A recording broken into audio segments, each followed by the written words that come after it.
Finance के CFO Kapish Jain हमारे साथ जुड़ रहे हैं, उनसे ज़रा करते हैं बातचीत। कपिश, बहुत बहुत शुक्रिया, थैंक यू वेरी मच आज समय देने के लिए।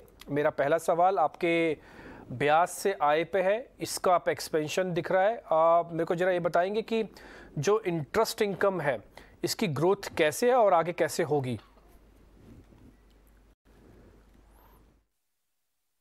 नहीं तो अगर आपने मेरे नंबर्स को अगर आपने हमारे नंबर्स को ध्यान से देखा है तो हमारे एनआई में म्यूटेड इसमें ग्रेजुअली इंक्रीज आई है पिछले कुछ क्वार्टर्स में। मोर पर्टिकुलरली अगर मैं पिछले क्वार्टर की बात भी करूं, क्योंकि हमने अपने एसेट्स को रिप्राइस किया है, हमने होम लोन सेगमेंट्स में एसेट्स को रिप्राइस किया है, हमने कुछ हाई लीड प्रोडक्ट पे भी फोकस किया जिसकी वजह से भी हमारी इंटरेस्ट इनकम में बढ़ोतरी आई है।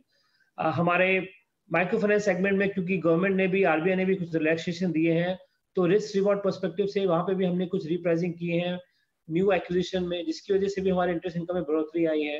अगर मैं गोल्ड की बात करूं तो गोल्ड में हाँ रेट मोटा मोटी वहीं पे है, बट गोल्ड में बट अगर मैं गोल्ड के अलावा बाकी दो प्रोडक्ट में हमने रेट के एक्सपेंशन किए हैं, जिसकी वजह से हमारी ओवरऑल इंटरेस्ट इनकम में बढ़ोतरी आई है, यील्ड में भी बढ़ोतरी आई है।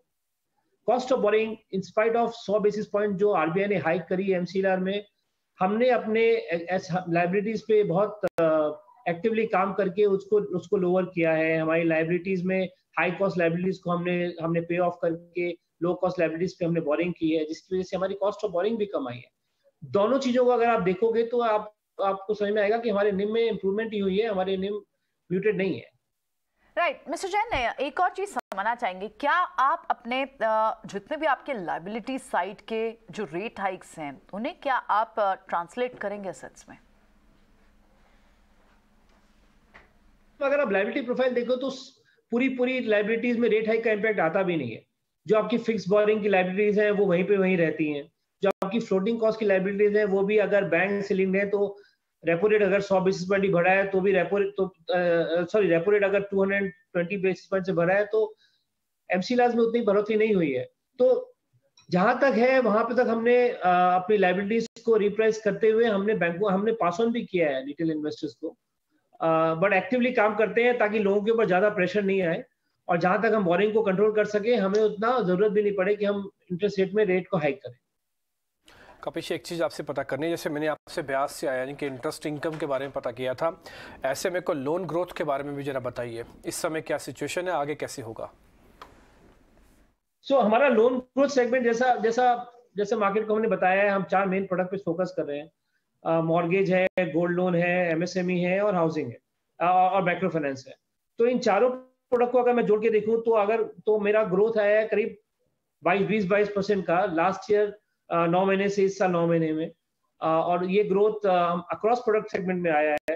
हाउसिंग सेगमेंट ने हमें ग्रोथ दी है करीब 20-22% की, हमें गोल्ड लोन ने ग्रोथ दी है on a similar levels. So therefore we see that the growth across segment में आ रहा है।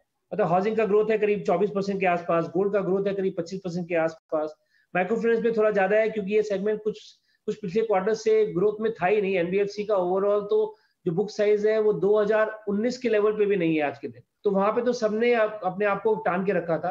तो क्योंकि टाना हुआ था और पिछले 4 साल में कोई ग्रोथ नहीं आई है, तो वहां पे अभी एक पेपड्रॉप डिमांड है जिसकी वजह से वहां पे ग्रोथ थोड़ा ज्यादा आएगा।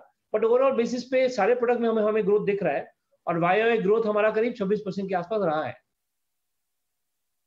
कपिश जी, बहुत बहुत शुक्रिया, थैंक यू वेरी मच आज समय देने के लिए। अच्छा लगा आपसे बातचीत करके, वापस मुलाकात होती है जल्दी आपसे, ठीक है।